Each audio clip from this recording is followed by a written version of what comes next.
The Brooks Hyperion Max 3 is one of the biggest, tallest shoes I've ever worn.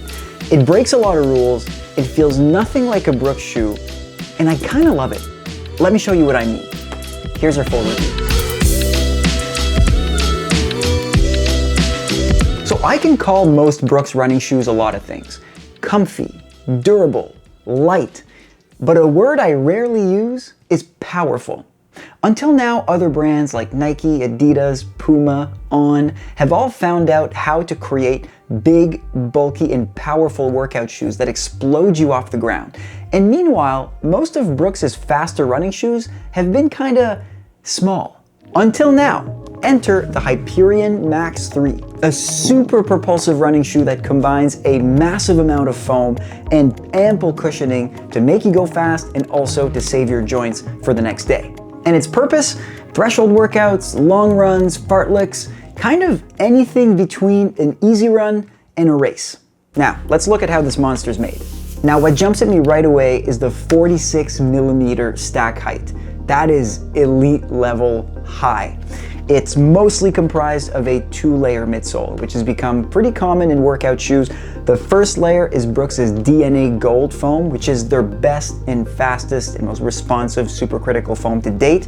Then under it is a second layer of foam that's a slab of DNA Flash V2 foam, which is a little bit slower, not as propulsive, more so made there for shock absorption, but also isn't like a deadweight foam either. It's got some pop to it. And then embedded between those two pieces of foam is a Speed Vault carbon plate, which is the same thing that Brooks puts in its Hyperion Elite 5 shoes, so its best road racing shoes. And then all of it is curved in a rapid roll rocker technology, which is basically just a fancy way to say that the shoe does propel you forward and pushes you onto your toes a little bit. Then bringing it all together is a pretty light upper, which allows this shoe, despite its massive size, to stay under 10 ounces. So 9.9 ounces makes the Hyperion Max 3 lighter than it looks.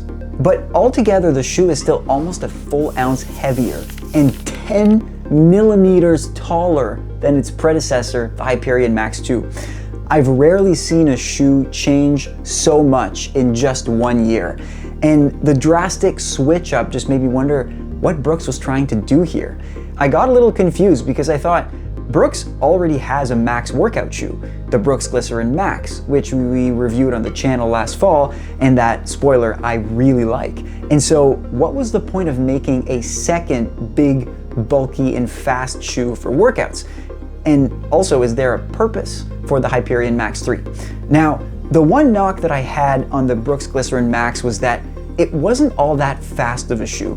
It had a good amount of pop, but it was pretty heavy, and I still wouldn't really trust it for a workout where I want to go at race pace.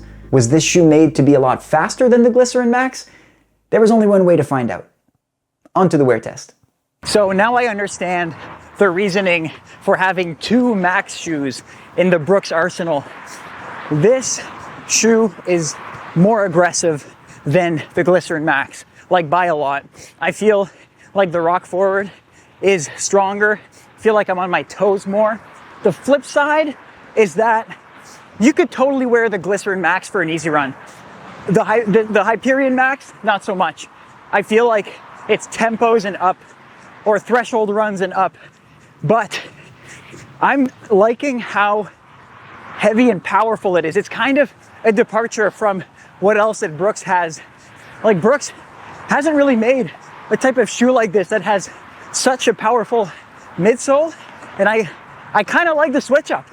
It's a gap that Brooks had, and not anymore. Okay, let's rate the Hyperion Max 3, starting as always with design.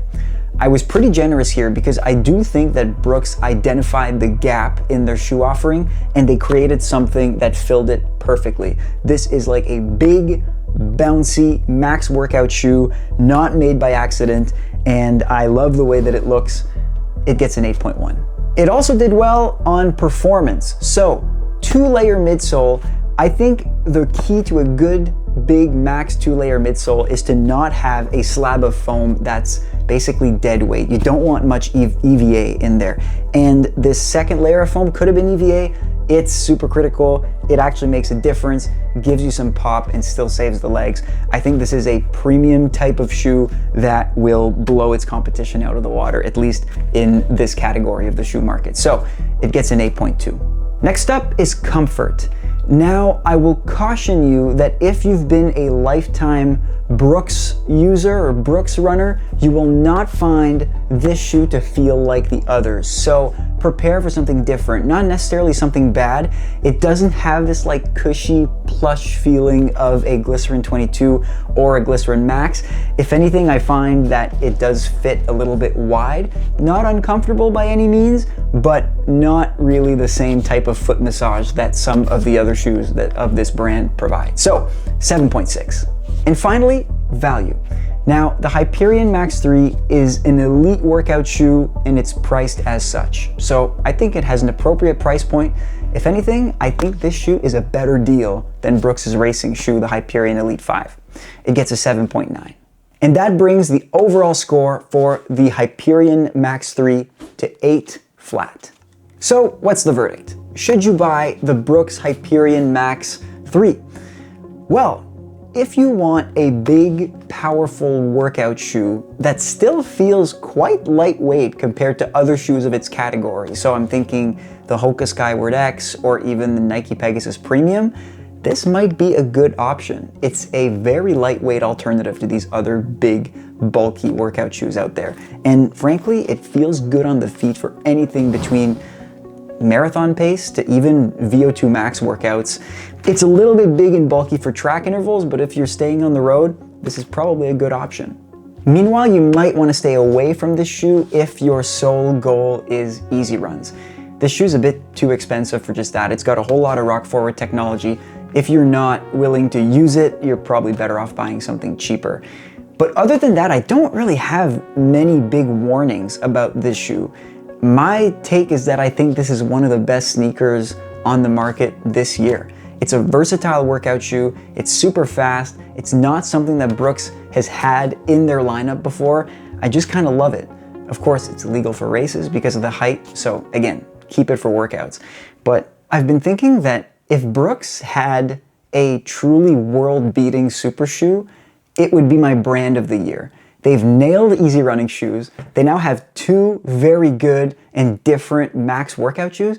They just still need a very, very fast sneaker. I think they're still figuring that out. But in the meantime, this gets my total stamp of approval for workouts. Now, if you get to try the Hyperion Max 3, I'm curious to hear your take. What do you like more, Hyperion or Glycerin? I think the natural progression for these videos is to do a comparison video because I know that viewers on this channel have really loved the Glycerin Max. So I'm curious to hear your take on this one. And if you're still here and you enjoyed the video, please feel free to share it with other runners who might feel the same. Our goal is to connect with as many runners like yourself as we can, and a share goes a long way. So, thanks for watching, happy running, and until next time.